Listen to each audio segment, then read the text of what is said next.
in a land which is free from any kind of dominance, we being a sovereign democratic republic. What a fortune. I think we should be blessed to stay in a country like India. And today, we are celebrating the 75th anniversary of the installation of the Constitution of this great and noble land. Dr. Ambedkar has said that the Constitution is not merely a lawyer's document, but it is the spirit of life, the vehicle of noble ideals which we should live every day in our lives if we are to make our nation one of the best in the world. With this intention, I think it is that the leaders of this nation have made two important announcements that this Republic Day will be a day which will reverberate the freedom, the happiness in the slogan Viksit Bharat. Viksit Bharat means happy India. The India that we foresee in another 25 years, that is in 2047, that we will be a nation to reckon with, a force that people will recognize as a unified whole, a country that people will admire and appreciate. The second important theme of this year is Mother of Democracy, where we celebrate the empowerment of women.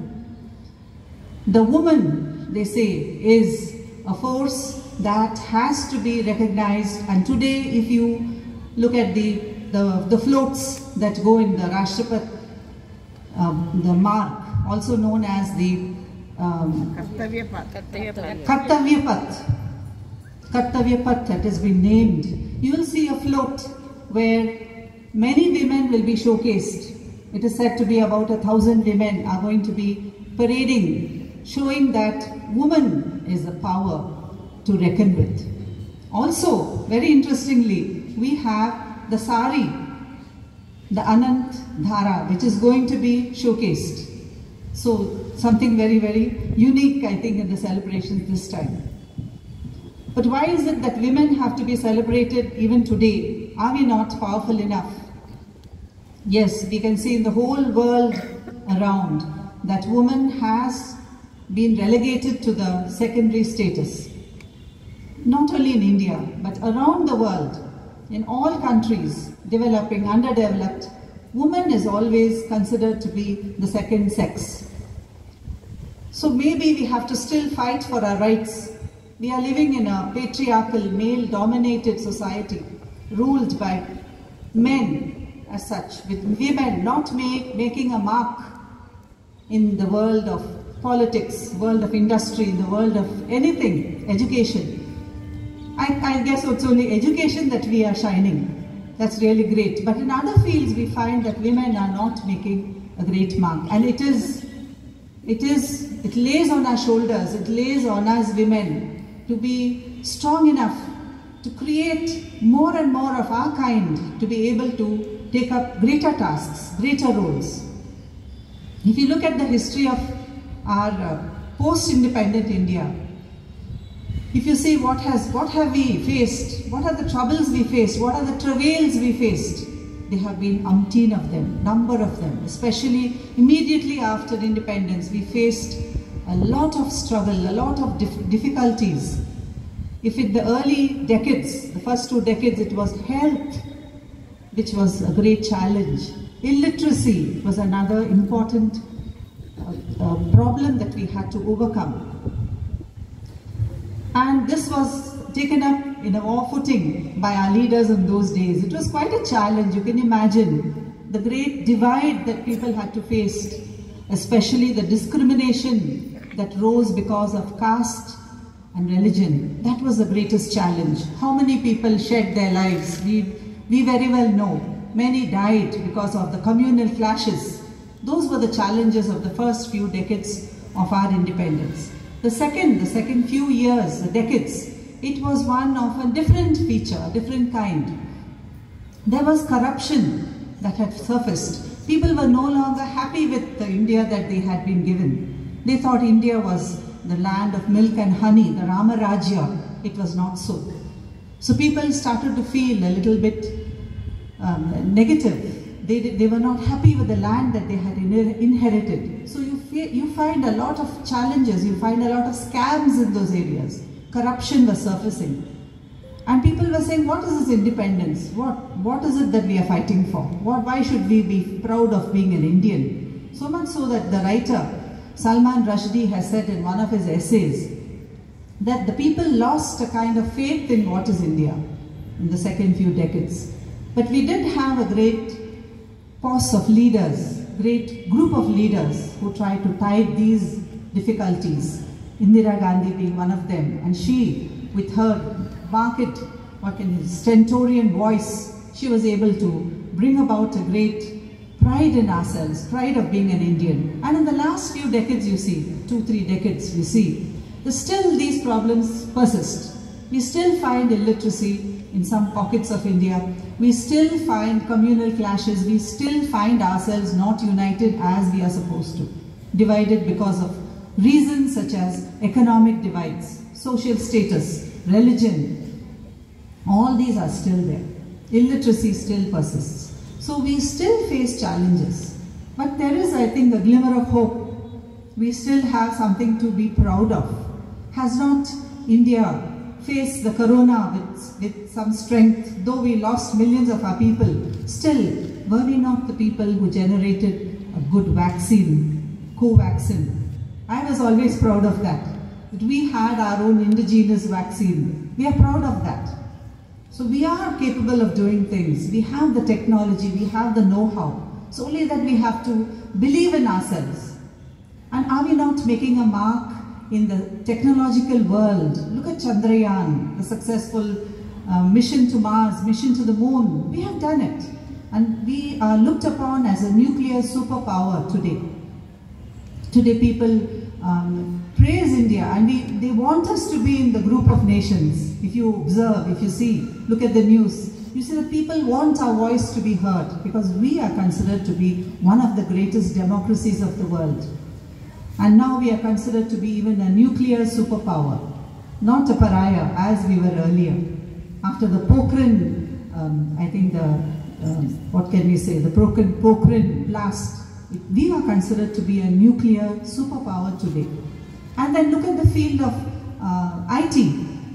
I think we have many of the billion-dollar multinational, especially indigenous companies which cater to millions of software professionals. Our own Indian companies are there which are making a mark in the world. So we do have something to look forward to. And most of it, I think, is the spirit that is still in us. The Indianness, as Salman Rushdie has said. We have in us a kind of a feeling of being Indian. I think this is seen when you go abroad. When you go outside your country, you feel the love for your nation. And that is always there. It doesn't require the flying of flags on your homes. It doesn't require wearing your badges of India on your chest. It only is a feeling in your heart that you're proud to be an Indian. And today the theme is women empowerment. Women are the force, that is, they contribute to literally half the population of the whole world. And yet, much lies on the shoulders of women. Today women can do much. Though they have been given the secondary status, still we can do much. Look at the various stories of women who have achieved a lot in their lives. There is this Deepika, I think, Mishra. She is the first IAF officer, and she has been given the highest gallantry award today.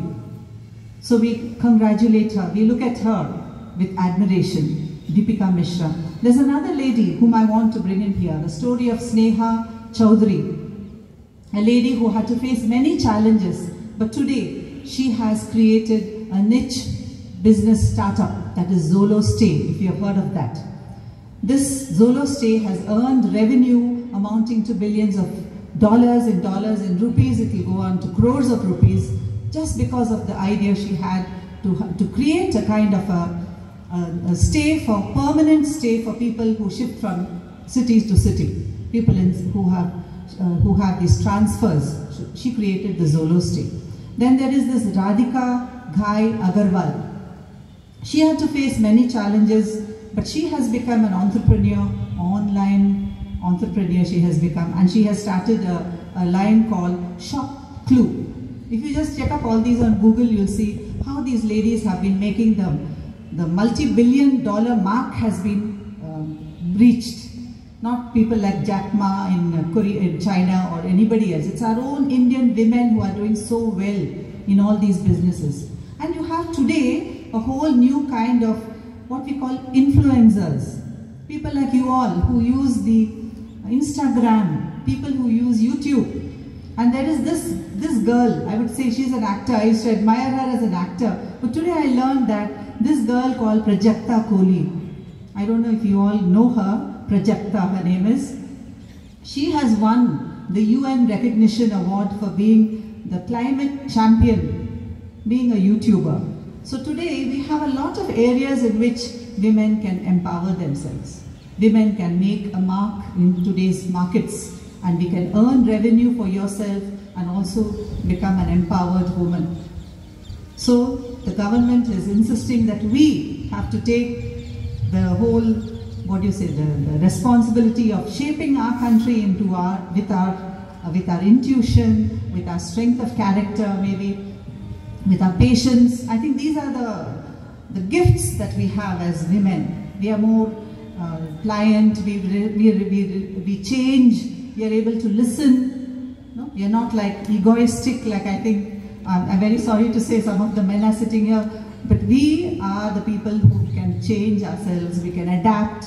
And so the time has come when we have to support our country to go to greater heights. And then in the international scene also, you have been hearing of Nikki Haley. Have you heard of Nikki Haley? Who is she? You have not heard of her? The presidential candidate now, who is going to go for the elections. And of course you've heard of Kamala Harris. Who's Kamala Harris? These are all Indian women. She's the Vice President of the United States. So these are women who have made a mark even outside our country. And then we have Nirmala Sitharaman. Who is she? Finance Minister of our country. So these are the people. There are so many CEOs of companies.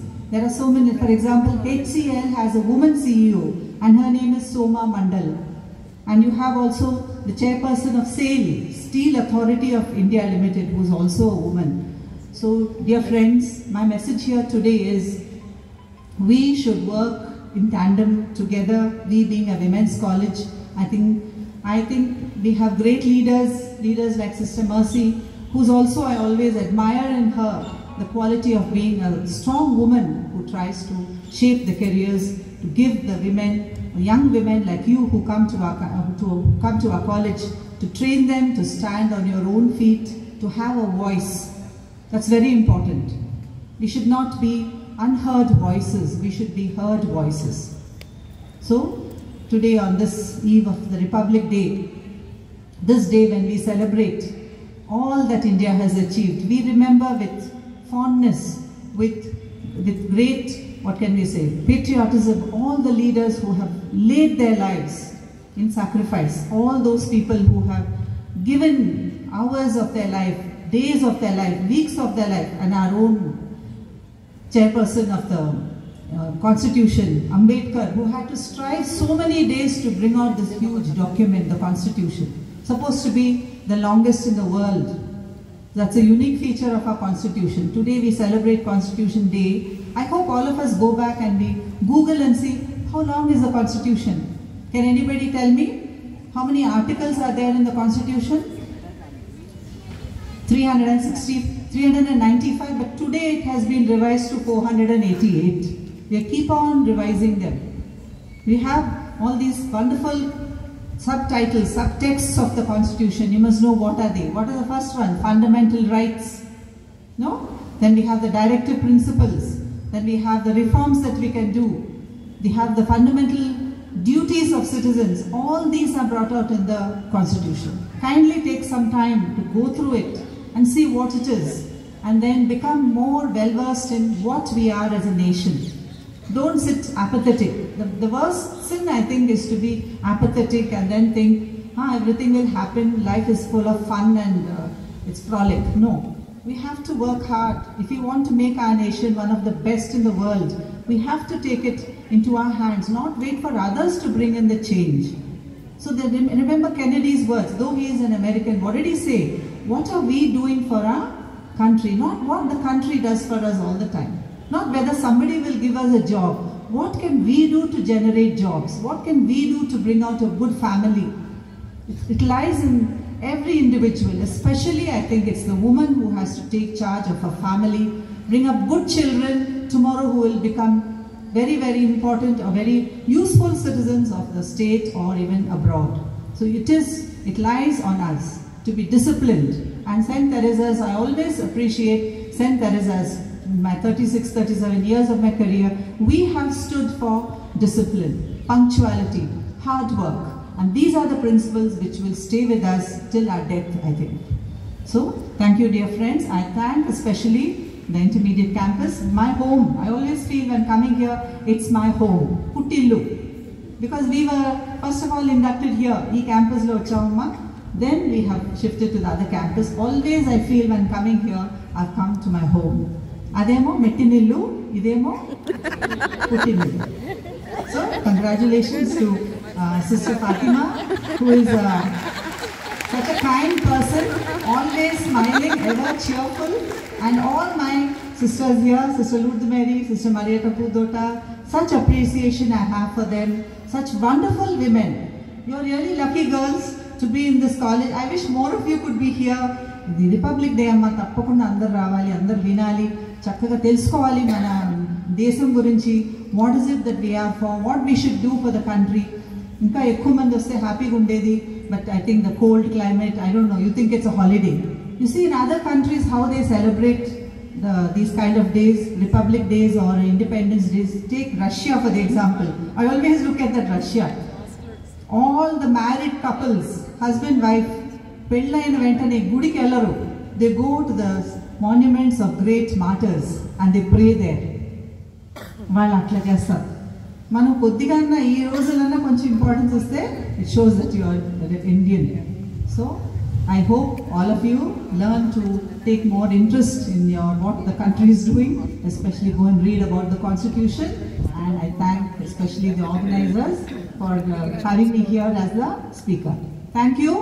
Let's all wish each other Happy Republic Day. Happy Republic Day to all of you. And Jai Hind. Say all of you together. Jai Hind. Jai Hind. Jai Hind. Yes, thank you.